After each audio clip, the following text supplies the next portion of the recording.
28 September 2024 રોજ લેવાયેલી ધોરણ 5ની એકમ કસોટીનું આપણે સંપૂર્ણ સોલ્યુશન નહીં જોઈએ, પરંતુ આપણે જે સેટ પ્રશ્નપત્ર હતું એનું સોલ્યુશન જોઈશું. તો પ્રશ્ન નંબર 1 છે, કોઈ પણ વિભાગ પસંદ કરી પ્રશ્નના ઉત્તર આપવાના છે. અહીં આગળ ગિરનાર છે, જુનાગઢ છે, પર્વત છે ગિરનાર, જિલ્લો છે જુનાગઢ, ઊંચાઈ છે 3665 મીટર અને આશરે પગથિયાં 9999 છે. આ રીતે દરેકનું એ વિશ્લેષણ આપેલું છે, એના આધારે પ્રશ્નના જવાબ લખવાના છે. ગુજરાતનો સૌથી મોટો પર્વત કયો છે? તો અહીં આગળ તમે જોઈએ, જેની ઊંચાઈ વધારે હોય એ પર્વત મોટો કહેવાય. તો 3665 એ મોટી છે ઊંચાઈ, એટલા માટે ગિરનાર છે. તો ગુજરાતનો સૌથી મોટો પર્વત ગિરનાર છે. ત્યાર પછી બીજો, બનાસકાંઠામાં આવેલ પર્વતની ઊંચાઈ અને પગથિયાં કેટલા છે? તો બનાસકાંઠા આ રહ્યું, એમાં પર્વત છે આરાસુર, એની ઊંચાઈ 480 મીટર અને પગથિયાં 999 છે. તો આપણે એ રીતે બનાસકાંઠામાં આવેલ પર્વતની ઊંચાઈ 480 મીટર અને પગથિયાં 999 છે. આવી રીતે જવાબ લખવાનો છે.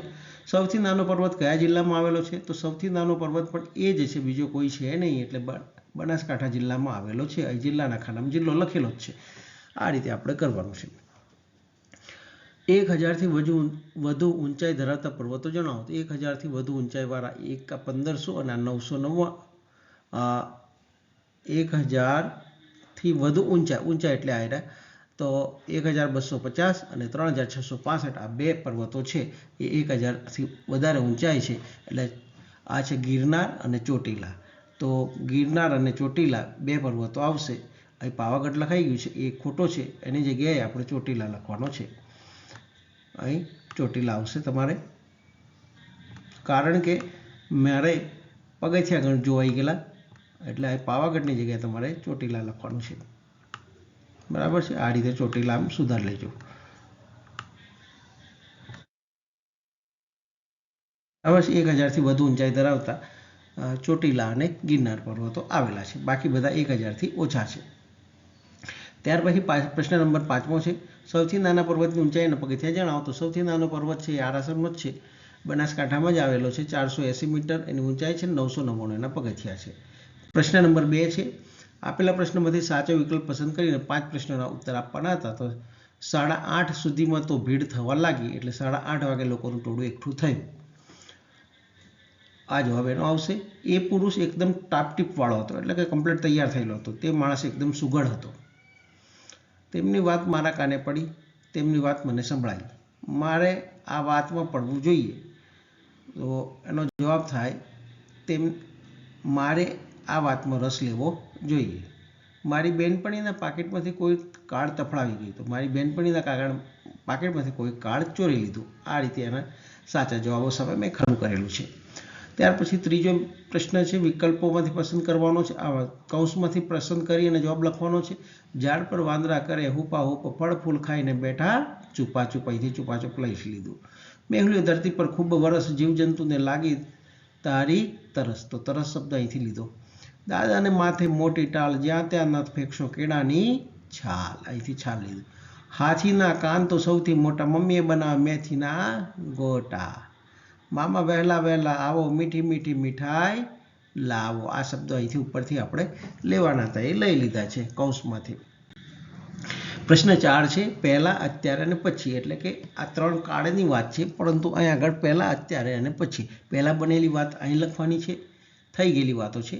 અત્યારે જે ચાલુ છે એ વાતો અહીં લખવાની છે, અને હવે પછી થવાની છે વાતો અહીં લખવાની છે. એક એક વાક્ય આપેલા છે. ગઈકાલે અમે પિકનિક ગયા હતા, એટલે પતી ગયેલી વાત છે. હવે અત્યારે કેવું હોય તો શું કહેવાય, અમે પિકનિક જઈએ છીએ. અને પછી કદાચ આવતીકાલે જવાનું હોય કે પછી જવાનું હોય, તો આવતીકાલે અમે પિકનિક જઈશું, અથવા તો અમે આવતા મહિને પિકનિક જઈશું. આવી રીતે પણ લખી શકાય છે. એના આવતીકાલ જ લેવું એવું જરૂરી નથી, પરંતુ એ છાપેલું છે એટલે આવતીકાલ છે. ગઈકાલે હું ભજન ગાઈ રહ્યો હતો. એટલે કાલે મેં ભજન ગાતો હતો, આવી રીતે પણ લખાય. હું ભજન ગાઈ રહ્યો છું એટલે હમણાં ગાય છે. આવતીકાલે મેં ભજન ગાઈશું, આવતીકાલે હું ભજન ગાઈશ. અમેની જગ્યાએ હું લખવાનું છે. એટલું જરાક થોડોક સુધારો છે, કારણ કે અમે એ બધા થઈ ગયા. એની જગ્યાએ આપણે લખવાનું છે હું લખી દેવાનું છે. અમેની જગ્યાએ શું લખવાનું છે? હું. ક્યાંક ક્યાંક ભૂલો ટાઈપિંગમાં છે, તો આ સુધારીને હું તમને જે વિડીયોમાં કહું છું એ પ્રમાણે તમારે થોડો સુધારો કરી લેવાનો છે. હું ભજન ગાય, આવતીકાલે હું ભજન ગાઈશ. ગાઈશું નહીં ને ગાઈશ. બરાબર છે. ગાઈશું નહીં લખવાનું, પણ ગાઈશ એટલું લખી દેવાનું છે. પછી આગળ છે, ચેસની ગઈકાલે ચેસની સ્પર્ધા થઈ હતી તો ચેસની સ્પર્ધા ચાલુ છે. આવતીકાલે ચેસની સ્પર્ધા થશે. આ રીતે લખજો. ત્યાર પછી છે પ્રશ્ન નંબર 5. નીચેના વિષયોમાંથી ગમે તે વિષય પસંદ કરી 8-10 વાક્ય લખવાના છે. મારો મિત્ર અથવા મારી સખી. જો મિત્ર છે છોકરા માટે છે અને સખી છે છોકરીઓ માટે છે. છોકરીઓને લખવું હોય તો આ લખવાનું અને છોકરાને લખવું હોય તો આ લખવાનું. અહીં આગળ મારી સખીનું નામ એટલે છોકરીઓ એમની બહેનપણીનું નામ અહીં આગળ લખવાનું છે અને છોકરાએ મારા મીટરનું લખાઈ ગયું એની જગ્યાએ મિત્ર લખી દેવાનું. આટલી ભૂલ છે જરાક સુધારી લેજો. મીટર નહીં પરંતુ મિત્ર કરી દેવાનું છે. મિત્ર લખી દેવાનું. મારા મિત્રનું નામ એટલે તમારો મિત્ર જે હોય એનું નામ જ અહીં આગળ ખાલી તમારે ખાલી જગ્યા છે એમાં લખવાનું રહેશે. કારણ કે દરેકના મિત્રના નામ અલગ અલગ હોય એટલે મેં અહીં લખ્યા નથી. બાકી બધી જે વસ્તુઓ છે એ બહેનપણીને લગતી અહીં છે અને બહેનપણીને સખીને લગતી અહીં છે અને છોકરાઓને આ નિબંધ લખવો પડશે. એટલે થોડાક વાક્ય રચનાની અંદર ફેરફાર હોય છે એટલે આ રીતે તમે લખી શકો છો. મારા આવા બીજા વિડીયો જોવા માટે મારી ચેનલને લાઈક અને સબસ્ક્રાઈબ જરૂર કરજો અને તમારા મિત્રોને આ ચેનલ શેર કરજો. અને પરીક્ષા સમયે સબસ્ક્રાઈબ કરેલી હશે તો તમે આ પ્રશ્નપત્રો વાંચી સાંભળી અને પરીક્ષાની તૈયારી કરી શકશો. આવજો બાળ મિત્રો.